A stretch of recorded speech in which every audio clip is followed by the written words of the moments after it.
Hi there, back again to share another recipe with you. This time I'm sharing a recipe for a really simple chocolate sponge cake.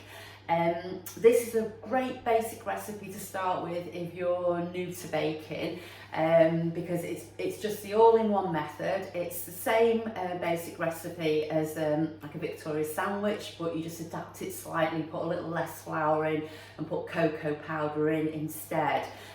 So it's a nice simple base to start with, and it can be adapted in so many ways. So I'll just crack on and show you how I pop it together. I'm just going to add in a few extra basics that I do as well, just in case they would help. So I'm just going to line the two tins first. The full recipe for this is over on my blog, so I'll put a link below for the full recipe. And as I say, it's nice and easy. So to line the tins, I'm just going to butter the tins with Lurpak spreadable butter. And for recipes that I use like an all-in-one sponge method, or something that I need to do like a creaming method to make a sponge, I tend to use the Lurpak spreadable butter, but not the low-fat one. It's a full-fat one, so Lurpak spreadable butter. If you've not got that, either a soft margarine or softened butter will be absolutely fine. So I'm just going to butter these first. Okay, so I've got 2 pieces of greaseproof out. It's really rough and ready how you line these, because basically I'm just lining the bottom of them, because they're not going to be in the oven too long, so it doesn't matter, you know, worrying about catching or anything like that. So, and just having the base done actually means that they'll come out, you know, fairly easy anyway. So to get an average size, I just fold it like that into cone shape. You've probably seen this loads of times before, but I'll just show you. And then just pop it to the centre. It's just a rough idea, and then you sort of go around that gauge then of what it is. You can tear it or cut it, it doesn't matter at all. And then it's a little bit big, then you can always go a bit smaller, and it doesn't matter if it's not a perfect circle either. So that's just going to go in the bottom there. It just sort of gives it that little bit of help to come out when the cake's baked. Okay, so just like that, and it's all sorted. Okay, so I've got that on the side. Okay, so I've got everything weighed out ready. I've just done it because it's easier and I can just show you them that way. And I'll just pop everything into a bowl, because basically the whole lot of ingredients are going to go into this bowl, and I'm going to whisk it up and pop it in the oven. So the Lurpak spreadable butter that I mentioned before, I'm just going to pop that in there.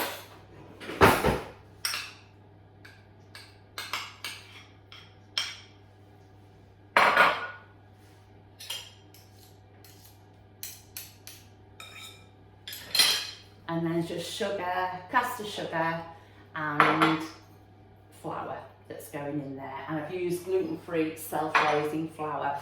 If you want with the flour, you can sift it. It will make it a lighter cake. I haven't done on that occasion. Sometimes I do, sometimes I don't. But that's the flour that I've used today. It's the Asda gluten-free self-raising flour. And as I mentioned before, that has a little tiny bit of xanthan gum in. And for a sponge cake, with that amount of xanthan gum and the eggs that go in, the cakes bind together really well, and I don't add any extra xanthan gum. And then to that, I'm going to add some cocoa powder. I do always sift the cocoa powder, because it can be quite sort of lumpy.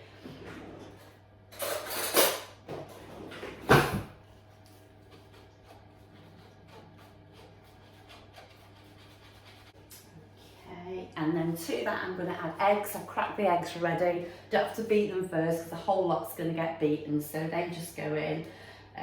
So I'll pop those in there. And finally we're going for a teaspoon of vanilla extract. I think vanilla extract works really well with the chocolate, and it's just, you probably notice on like a lot of chocolates it already mentions about having vanilla in there, and it does work really well. So just put that in there now. And that's a lot. I think the hardest part for this is actually just to weigh everything out, and that's been done beforehand. So that's everything in the bowl, ready to go. I'm just going to whisk that up until it's nice and smooth and creamy, and then we can transfer it into the tins to bake.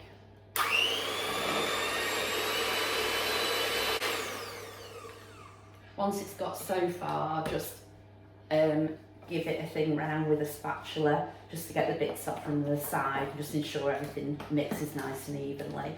I find with doing a sponge, it's good if you can have everything out beforehand and everything's pretty much the same temperature then. I mean, I store my eggs out the fridge anyway, but if you have everything sort of out on the side and leave it maybe for like about a quarter of an hour, 20 minutes, and things come up to the same temperature. I've sort of read somewhere that it stops the mixture curdling. I mean, sometimes my mixture still slightly curdles and it still works out, but I think it does help it to stop it curdling. Okay, I'll just give that another whisk. Okay, so you'll see now that the colour's changed nicely, and everything is nicely blended in. And that's what it looks like when it's done. I'm trying to see if you can see there. So it's sort of dropping consistency. I'm just going to divide that now between the two tins. Yeah, I find it divide it quite well. It's quite good for going for like spoons, so you can work out, because you know, I've got slightly different tins, so weighing it and stuff like that to check can get a bit confusing. But if you get it as evenly, as near as damn it, then that will be good enough. So I'm just going to divide this between the two tins now. So I sort of go like 1 spoon or like 2 spoons in each, you know, one to start with, and then just sort of work it that way.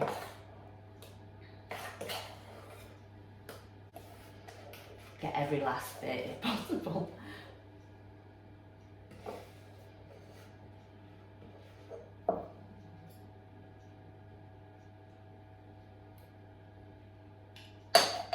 Okay, and then I just smooth that out then like that.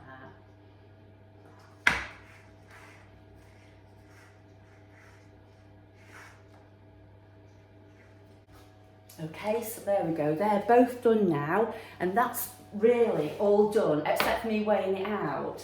That's all done in real time, so it shows how quick and easy it is to make. So say that's just a variation of a basic sponge cake, just a chocolate one instead. So I'm going to pop these in the oven now, and then I'll show you what they look like when they're cooked, and we'll go from there about filling them. So I've just baked the sponges for 25 minutes now, and you can tell when they're done, we just press the top gently and it just springs back like that. So I'm just going to leave the cakes in the tin for about 5 minutes now, just to cool slightly, and then I'm going to turn them out onto the rack. I read somewhere that if you turn a cake out and turn it out upside down, so that top bit there sits on the rack, the moisture from the cake goes through the cake and it makes it more moist. So I've read it, so that's what I do. So yes, I'm going to do that and then leave the cakes to cool, and then once they're cool, then I'm going to sandwich them together with some buttercream. Okay, so the cake's more or less cooled now, so I'm going to crack on and make the buttercream. Just wanted to let you know before I make the buttercream, that's the cocoa powder that I use. I mean, I know it's only relevant for people that are in the UK, but that's the one that I used. It's a Food Thoughts cocoa powder. It actually says on this one gluten-free, but just if you're using a cocoa powder, just double check to make sure it's gluten-free and has no may contain warning. So I say that's the one I use. Okay, so yeah, so I'm going to make the buttercream. This is actually a chocolate buttercream, and it's a Nigella Lawson's recipe, and it's so good. And now, sort of, if I'm going for chocolate buttercream, this is the one I always go for. So I'm just going to melt the chocolate first. I'm just going to do it in a pan over boiling water. So I'm just going to fill that with a bit of water from the kettle. So I'm just going to fill it, well, I'm going to say fill it. I'm not going to actually fill it. I'm just going to put, say, that much at the bottom, just a little bit at the bottom, just so that bowl can then sit over the top without touching the water. And I'm just going to slowly melt the chocolate over a low heat on the stove. While the chocolate's melting, I'm just going to crack on and do the base of the buttercream.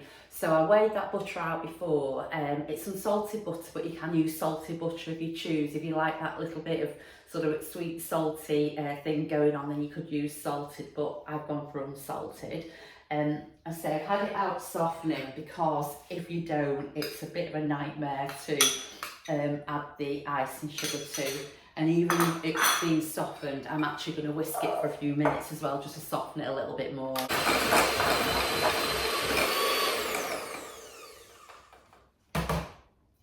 So just softened it that little bit now, and I'm just going to start adding the icing sugar in. With the icing sugar, it's always best to sieve it. Even if the icing sugar seems quite fine, I'd still suggest sieving it. And then after each addition, just give it a little bit of a stir around.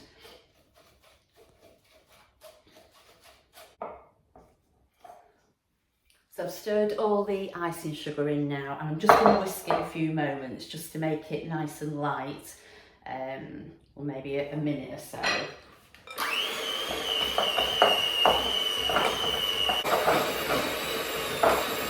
There we go. So that's the buttercream once it's been whisked just with the sugar and the butter. The chocolate's melted now, so I'm going to add that in, and also a dessert spoonful of vanilla extract, and then just whisk the mixture for a little bit longer. Okay, and I've showed you this one I think before. That's the vanilla extract that I use, and it has marked gluten-free actually on the bottle as well, which is just reassuring. Okay, and then to the buttermilk mixture, I'm just going to add in the chocolate and then just give it a whisk around. Whisk in. Just give it a bit of a thing with a spatula.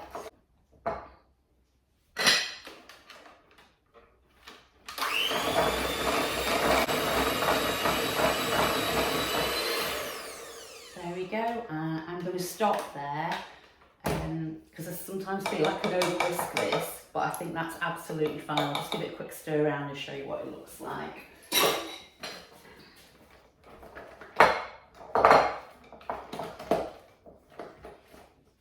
There we go.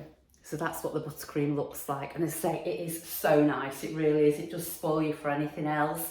I mean, my mum used to bake so much when we were younger, and we were so lucky, but the ingredients back then were completely different to what we use nowadays, and the whole quality of everything there just tastes so good. So now for the fun bit that I think, it's time to assemble the cake. So that's what I mentioned before about doing it upside down. That's what it's like. So that was the paper, and they came out really easy from the tins as well. So hopefully that'll be the same for you, you know, when you come to make it. So just by lining the bottom. Now it's entirely up to you what you do here. I know years ago, well, and to be honest, I still do it now. Sometimes I go for the baked part of the cake at the top. But then sometimes I'll go for this bit, because you get like a level top then when you put your buttercream, and I think that's what I'm going to do today. But it's entirely up to you how you sandwich it together. I've not researched which, you know, is the proper way that you're meant to do it. So I'm going to buttercream these two parts, so those two, and go on top like that. So it's just a case of just splitting the buttercream really, or however you want that to be. See, I've not mixed that little bit in there.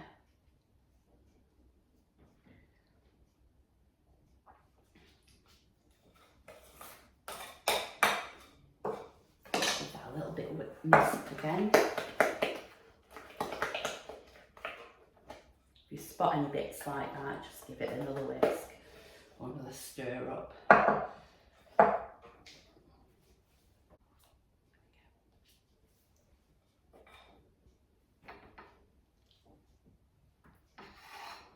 I'm just going round like that, just with a palette knife, but a knife will be fine, like a round edge knife. But you can see how lovely, and that buttercream is just gorgeous. It really, and it does, honestly, it just spoils you for any other buttercream once you've made it with the melted chocolate. The chocolate I use is just a plain chocolate that's 70% cocoa solids, and of course it's gluten-free. The particular one I used is a Dr. Oetker one. Ingredients can change, so you always need to check just to make sure for suitability. Okay, so that's that, and I'm just going to slip the top on there.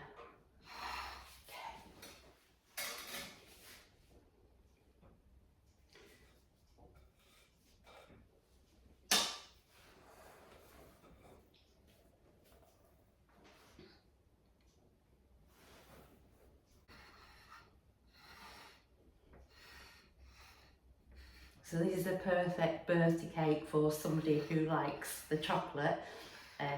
You could go with like a few flakes, or, you know, chocolate flake on top, something like that. Oops, not doing very well there. I need to concentrate what I'm doing.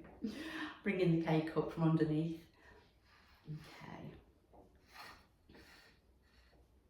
Yeah, or a few chocolate buttons, gluten-free chocolate buttons around the side, anything like that. I mean, I'm quite generous with the buttercream. You may not want to, you know, make quite as much buttercream, but just alter the recipe if that's the case. Just use, you know, what's best for yourself.